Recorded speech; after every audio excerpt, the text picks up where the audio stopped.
Before we begin, if you enjoy unexpected life stories, don't forget to subscribe, leave a like, and share your thoughts in the comments.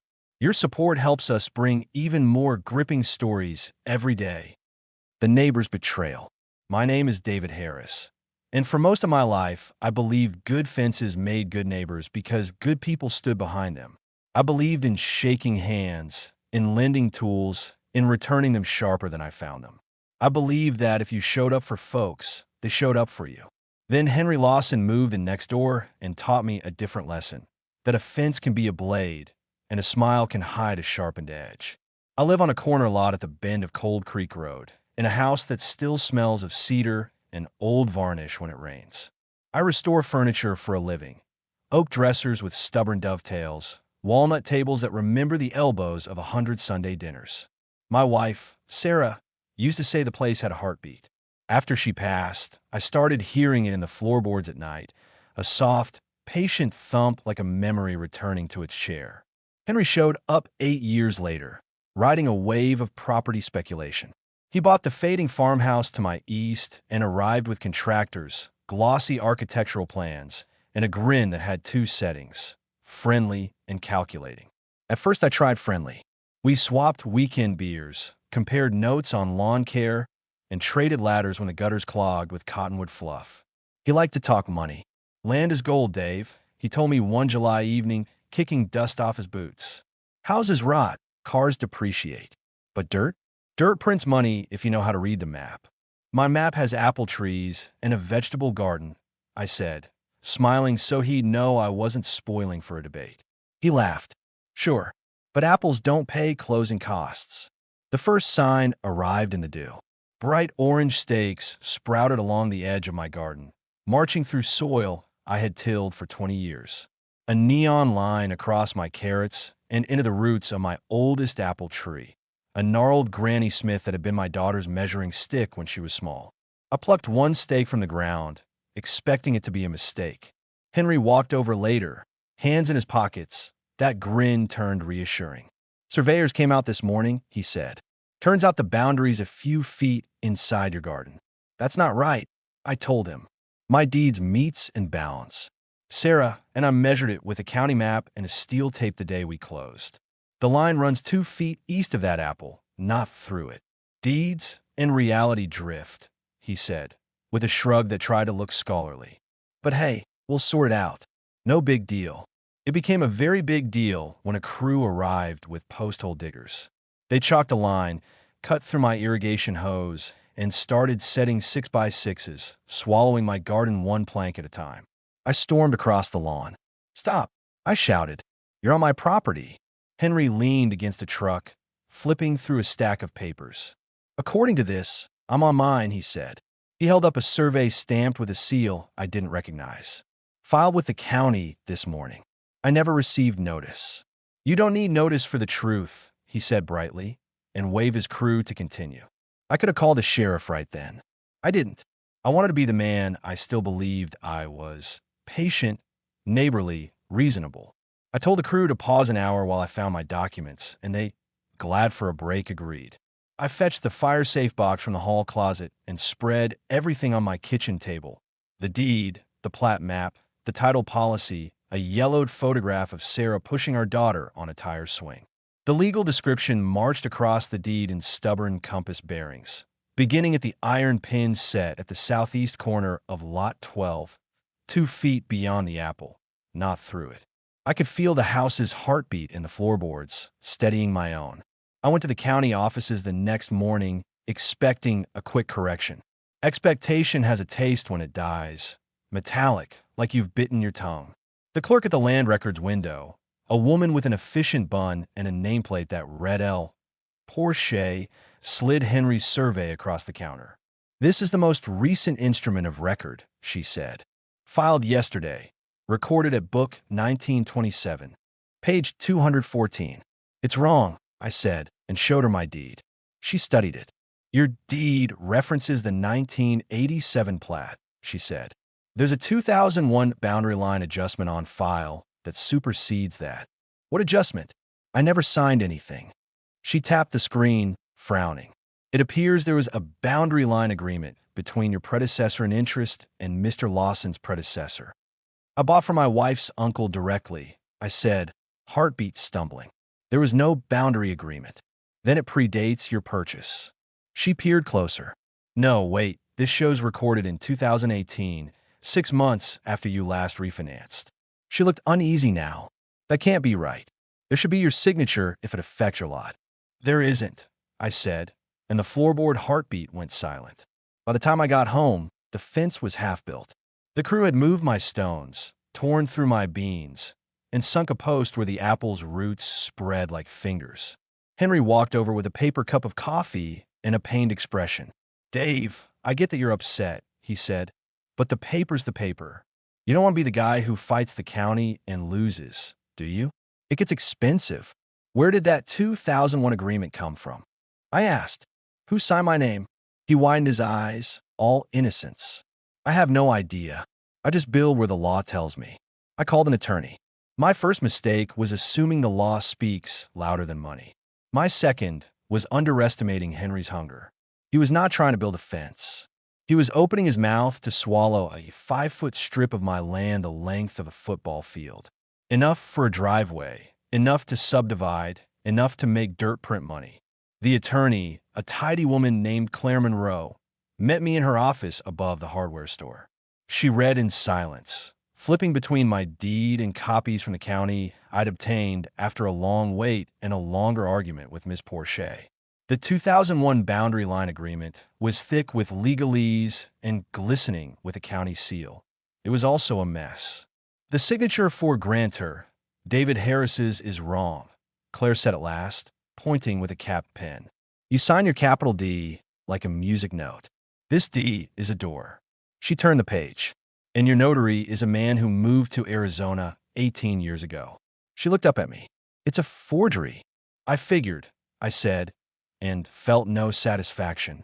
Forgery is like mold. You're relieved to have a name for the smell, but you still have to tear out half the wall. Claire leaned back.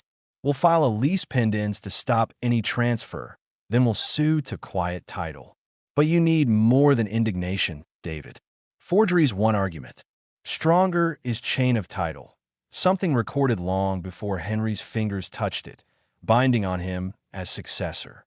Anything older than 2018, that fixes the line. Just a 1987 plat, I said. She opened a legal pad. Then we billed the rest. Affidavits, surveyor's notes, witnesses. Who put the iron pins? Who placed the apple? Who built the original fence? Sarah's uncle, Walt. Is he alive?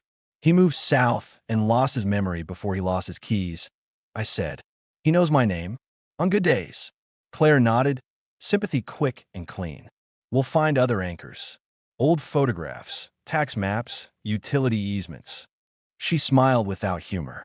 And we'll take a closer look at Mr. Lawson's surveyor. For a month, I lived in a season without weather. Only paperwork.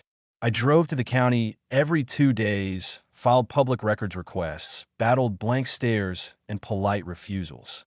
I learned the names of clerks and the smell of the copier, and that Miss Porcher switched from coffee to tea after lunch.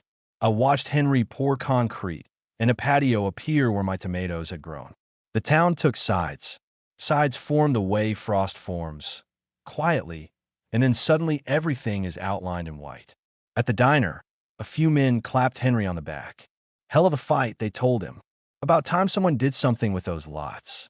Others, quiet, older, squeezed my shoulder in the milk aisle and asked if I needed anything. Neighbors who had borrowed my snowblower in winter now pretended not to see me on the sidewalk.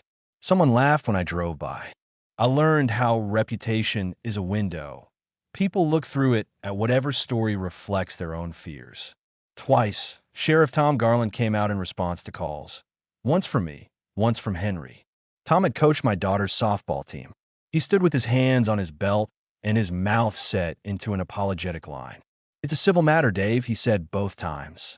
The court has to sort it. The court moves slow, I said. Slower if you shout, he said gently. I did not shout. I went home and listened to the floorboards thump under my feet and told the house we were not done.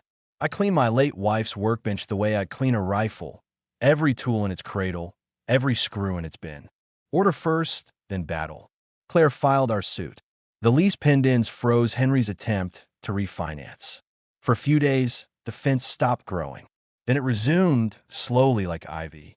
Claire deposed the surveyor of record, a man named Colby Rains who smelled of menthols and repeated the phrase best professional judgment as if it were a prayer. Mr. Rains, Claire asked, did you review the 1987 plat before placing your stakes?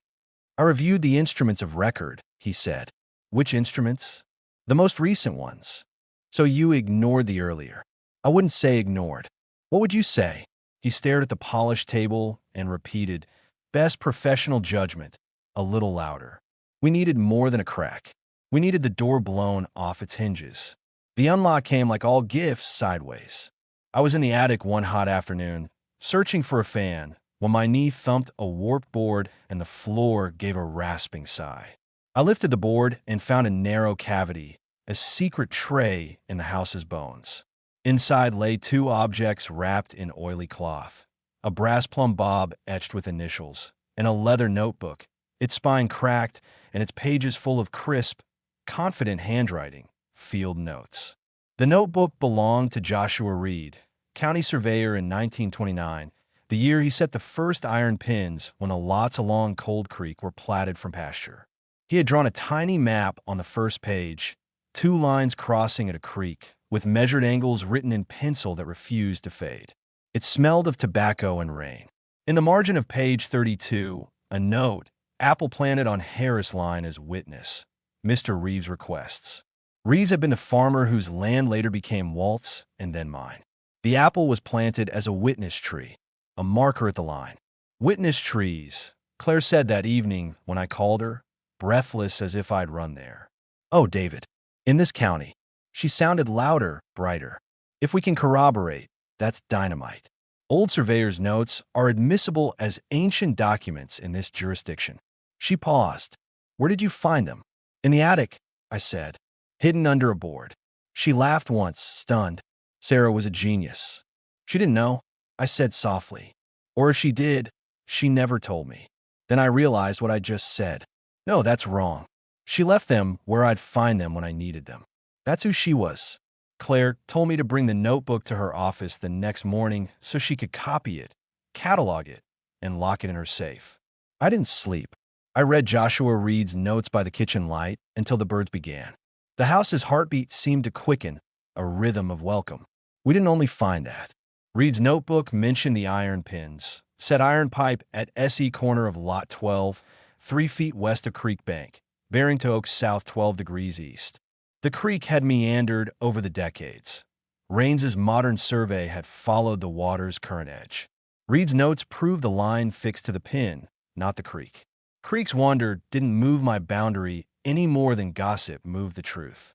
Claire filed a motion for preliminary injunction attaching copies of Reed's pages and a sworn affidavit from Professor Emil Turner, a gray-bearded historian of land law from the State University who had once written a paper called Witness Trees and the Law of Memory. He looked at Reed's notes and whistled. This is, pardon my excitement, this is extraordinary, he said, peering through half glasses. Counties used to rely on witness trees because iron pins were stolen and creeks wandered and cornerstones got plowed under. A named tree with a measure distance was a poor man's compass. If this court has any respect for its own history, it will enforce that line where that apple sits. Or Saturday. Sat, I said, feeling heat behind my eyes. Henry's crew had cut half its roots to set his post. The tree had dropped leaves in midsummer. The judge assigned to our case was Elena Alvarez, a woman whose courtroom was famous for its silence.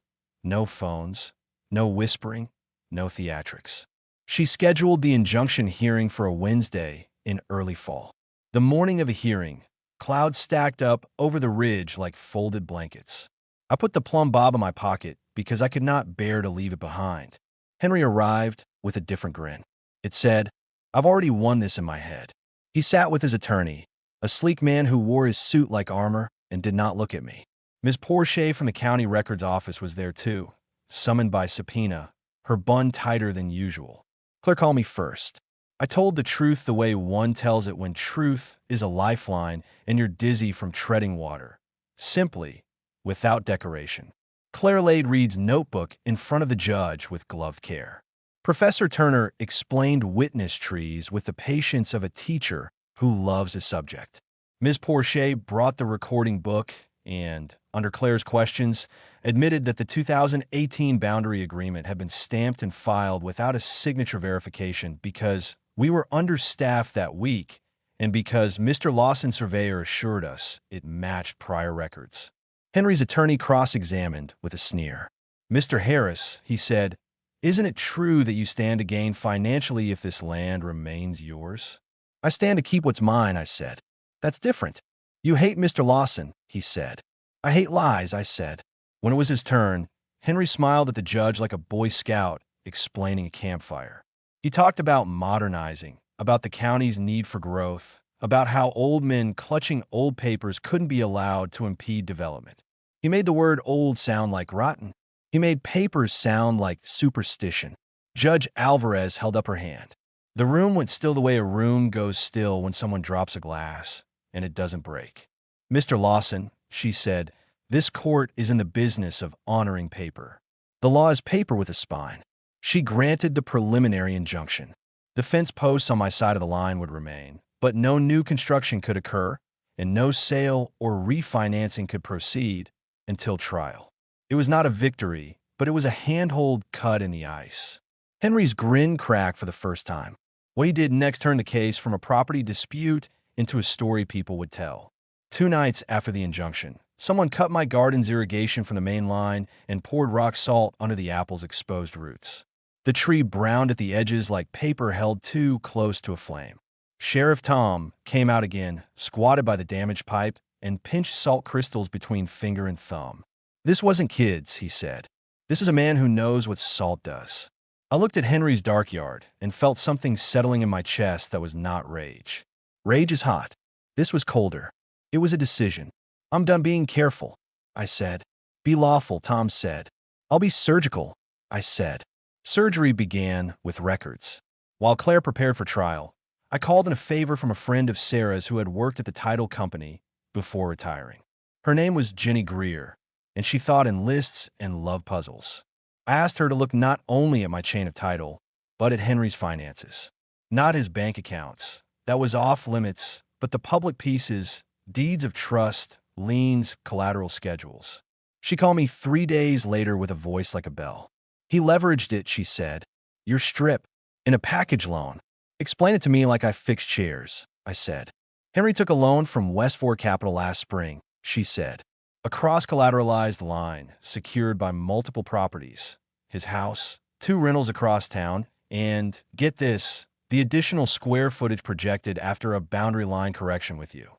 It's listed on the collateral schedule as Parcel 12B, Expansion. That schedule cites the 2018 boundary agreement. He borrowed against land he didn't own," I said. "He borrowed against paper that said he did," she corrected. "But if the 2018 agreement is void, that collateral evaporates, and the loan-to-value ratios go underwater. Banks don't like to hold their breath." "How do we use it?" "You don't," she said. "The bank will." Claire's eyes lit when I told her. "We subpoena West Fork's collateral schedule," she said. "We call their risk officer as a witness. If the jury can taste the money, they'll smell the motive." Trial began on a cold Monday with air that tasted like pennies. The courtroom filled in a way I'd never seen for a property case. Contractors in dusty boots, retirees with thermoses, young couples who watched Redfin like sports. Henry sat upright, his jaw tight. I sat with Claire and put the plumb bob in my pocket again because it made my hand feel steady. Claire's opening was short, plain, and terrible. "This is a simple case about lines," she told the jury. "Where we draw them, who respects them, and what happens when someone decides the map is whatever he says." Henry's attorney romanced the modern, mocked the apple, and suggested I had conjured evidence from an attic to salvage a mistake. He said conjured like counterfeited. He smiled at the jury like a father at a spelling bee. Claire unrolled Reed's notes like a quiet flag. She put Professor Turner back on the stand to decode old compasses in creek meanders. She called a retired lineman who swore he helped install my irrigation off a meter set 2 feet east of the line because Walt was a stickler. She put Ms. Porsche on the stand again, and this time Ms. Porsche did not try to smooth anything. She said she was embarrassed by the 2018 filing, that it had been a mistake, that policies had changed since. When Henry's attorney tried to imply she favored me because I was local, she lifted her chin and said, "I favor the book." The courtroom chuckled, and the judge tapped her gavel once, not to scold, just to anchor the moment to the record. Then Claire called West Fork Capital's risk officer, a neat man with neat hair and a voice like a calculator. "Mr. Gray," Claire said, "is it true West Fork extended a line of credit to Mr. Lawson secured by, among other things, an anticipated expansion of his parcel through a boundary line agreement with my client?" "It is true," Mr. Gray said. "And if the court determines that agreement void, what happens to your collateral position?" "Our loan-to-value ratio would exceed our underwriting thresholds," he said blandly. "We would issue a notice of default unless Mr. Lawson cured or provided additional collateral, which, given his portfolio, could it? That would be up to Mr. Lawson," he said, which meant no. Claire did not smile. She does not smile at moments she has planned. She let the jury write the math in their minds. Motive, opportunity, method. Henry took the stand on the third day. He looked smaller. It happens to men who've lived in their own reflections too long. Real light shrinks them to their actual size. He said again that he relied on professionals. He said again that growth required occasional revisions. He said the word revision the way a butcher says trim. "Mr. Lawson," Claire asked, "who drafted the 2018 agreement?" "My surveyor," he said. "I believe. Did you present it to my client for signature?" I think so." "You think so?" He swallowed. "I left it with him." "When?" "I can't recall." "Where?" "His porch." "Was it signed when you filed it?" "I assumed it was," he said quickly, too quickly. Claire held up a blown-up image of the signature page. "That is not my client's signature," she said. "You knew that when you filed it, didn't you?" His attorney leapt up. "Objection." Argumentative. "Sustained," said the judge, but her eyes did not move from Henry's face. Claire changed lanes. "Mr. Lawson, did you direct your crew to salt my client's tree?" He stiffened. "I did not." "Did you direct your crew to cut his irrigation?" "I did not." "Did you, in any setting, tell your crew you were going to teach the old man a lesson?" He stared at the table. "No." She let the denial hang. Then she put a man in a worn ball cap on the stand, a laborer from Henry's side who had responded to our subpoena only after Sheriff Tom delivered it to him in person. "Mr. Veach," Claire said gently, "what did Mr. Lawson say when the judge granted the injunction?" Veach looked at Henry, then at the jury. "He said we'd finish the job at night," he muttered. "Said we'd give the tree a taste of the ocean so it wouldn't come back." Henry's attorney objected. Hearsay, bias, employment grievance. But the judge allowed it for credibility. The jury leaned forward as one body. On the morning of the fourth day, a storm rolled in like a witness with a long memory. Rain drum-rolled on the courthouse roof. Jury instructions were read. Closing arguments polished the bones we'd already exposed. Then the jury left, and the storm practiced its patience on the gutters. They were gone for 3 hours. I counted breaths, floorboard heartbeats I couldn't hear, the oil swirl in my coffee. When the bailiff opened the door, everyone sat straighter. The jury filed in. The foreman handed a form to the clerk. The clerk handed it to the judge. She read, "We find for the plaintiff," Judge Alvarez said, voice steady as bedrock. "We declare the 2018 boundary line agreement void and of no effect. We quiet title to the disputed strip in favor of Mr. Harris as established by the 1987 plat, the 1929 field notes, and corroborating testimony. We order the defendant to remove encroachments and restore plaintiff's property to its prior condition within 60 days at defendant's expense. We award damages in the amount of," she looked down, $64, $500 for trespass and arboricide. Arboricide. The word landed like an axe set down after the tree has already fallen. Henry blinked as if the room had tilted. Claire put her hand on my forearm without looking at me. She wasn't done. "Your Honor," she said, We request the court refer the forged 2018 instrument to the district attorney. Henry's attorney sputtered. The judge raised her hand. So referred, she said, and I will note for the record that any further construction on plaintiff's property will be considered contempt of this court. The courtroom breathed out. People stood, sat again, unsure of the etiquette of someone else's relief. I turned the plumb bob in my pocket and thought of Sarah, the way she touched a finished piece of furniture lightly with her fingers, not as owner, but as friend. Outside, the storm had rinsed the town clean. Sheriff Tom stood under the courthouse eaves and tipped his hat. Surgical, he said. Nice work. It's not over, I said.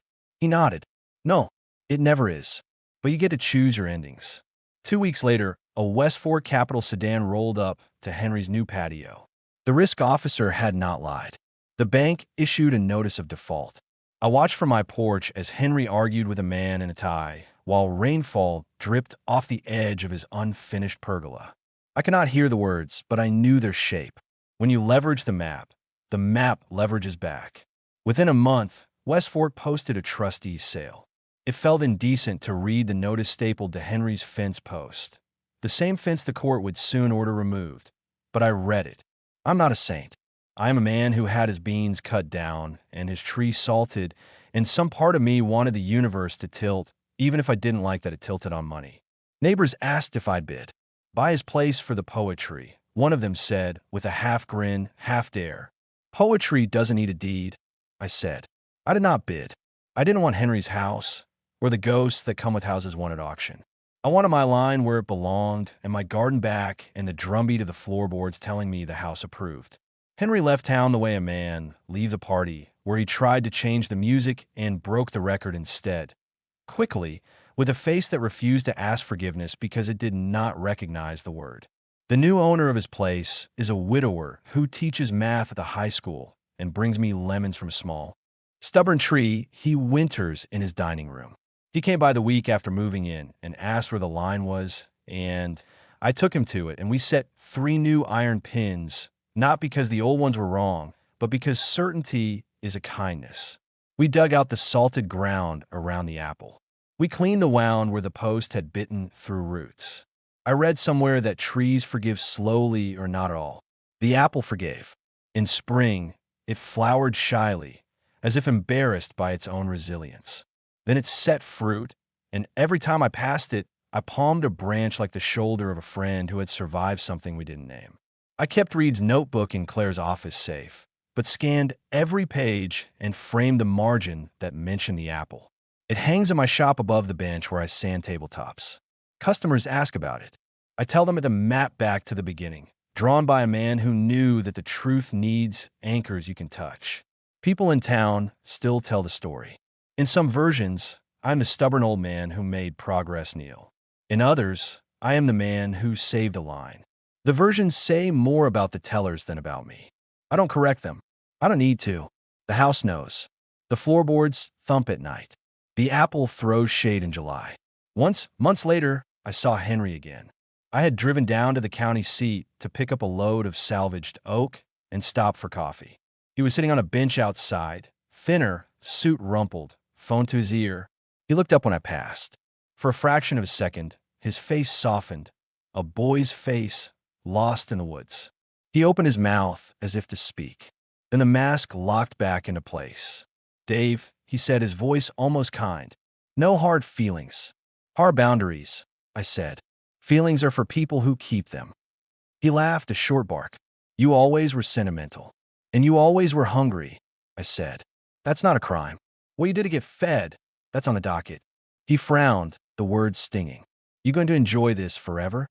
I shook my head. Enjoy isn't the right word. I looked past him at the courthouse brick, at a sky the color of dishwater about to clear. But I'm going to remember. That's the right word. And if someone asks me where the line is, I'm going to show them. He stared at me for 2 counts, then looked away, already searching for a different map to read. That fall, the county held a community day. Folks brought heirlooms to appraise, recipes to trade, and stories to swap. Claire set up a small display on how to read your deed, with copies of Reed's maps, names redacted, and a piece of iron pipe for kids to touch. Professor Turner gave a talk on witness trees. I stood at the edge and watched the way people leaned in when he spoke, as if listening to history was a way of listening to themselves. A boy tugged my sleeve. "Is it true a tree helped save your house?" he asked, dust on his cheek like war paint. "It is," I said, "but not by magic, by memory." He nodded solemnly, as if I'd given him a password. He ran back to his father, who smiled at me in that specific way men smile at other men who stood their ground and didn't burn the village to do it. The court ordered Henry's fence removed, and the new owner paid the crew to carry it away. I took the planks they left and built raised beds for the community garden on the church lot. A woman who had crossed the street to avoid me the month of the trial came up to me with a bag of seeds. She looked embarrassed and hopeful. "I was wrong about you," she said. "I was wrong about me," I said, and she laughed, startled into a truce. On the first harvest day, someone asked me what I had learned. I could have given them a sermon about vigilance, about the teeth behind smiles. I could have said, "Get everything in writing and check the clerk's stamps." Those are true and necessary. But what I said surprised even me. Draw your lines, I told them. Know where they are, and plant something right on them you love. That way, when someone tries to move the map, there's a living thing to testify. They nodded. Some of them looked puzzled. That's all right. Not every truth fits in a sentence. Some need a season. I go out in the evenings now and run my hand along the apple's bark. I talk to Sarah like a man mending a chair talks to the absent craftsman who made it. Not to conjure ghosts, but to keep company while the glue sets. My daughter visits, and we sit on the steps where she learned to tie her shoes, and we talk about the way the light survives the day by folding itself into leaves. The plum bob sits on my desk. When a customer tells me their table wobbles or their family does, I pick it up and feel its weight. It's a small thing, a point hung on a string, but it never lies about where down is. Men like Henry try to convince you that down is wherever they're standing. Men like me learn to carry a plumb line. Sometimes a storm comes back, not outside, but in an echo of that courthouse afternoon when the jury filed in, or the night I found rock salt burning the roots. I let it pass through me the way wind moves through a cornfield, loud then gone. The map holds. The apple testifies. The house keeps its beat. And when the new neighbor asks, again, with a mathematician's humility, "Are we still true?" we walk the pins together, and I show him the exact place where land stops being yours and starts being mine, and we both breathe easier not because we have more dirt, but because we have fewer questions. The truth is not a wall. The truth is a line you can see and touch and lean against without falling. People will tell you fences make good neighbors. Maybe, but I have learned something better. Good neighbors make good fences, and when they don't, the map will stand up in court if you give it roots. This is how the story ends, not with a foreclosure or a victory lap, but with a harvest. With jars of apple butter cooling on a counter, Sarah sanded herself. With a strip of earth exactly as wide as the law says, and no wider. With a man sitting on his porch, listening for the heartbeat in the floorboards and hearing it answer. Because I did not win dirt. I kept a promise, and a promise kept turns a house back into a home. Thank you for watching. If this story kept you listening until the end, don't forget to subscribe to the channel and leave a like. It really helps us grow. I'd love to hear your thoughts. What did you feel while listening to this story? Share your impressions in the comments below. I read every one of them. And if you want more stories of revenge, betrayal, and unexpected twists, check out the related videos on this channel. You won't want to miss them.